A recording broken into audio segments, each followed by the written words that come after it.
If there's anyone out there that needs to get the thermostat housing off of an 04 Volvo XC70, I kind of just found out a little trick that saves you a lot of time. If you look at this socket, it's really round, and it doesn't quite fit underneath the housing, in between the housing and the accessory bracket here.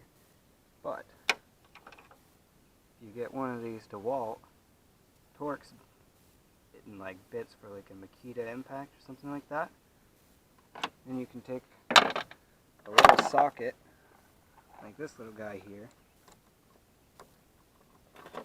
put it in there, and you can actually use this to break it free. I just did that.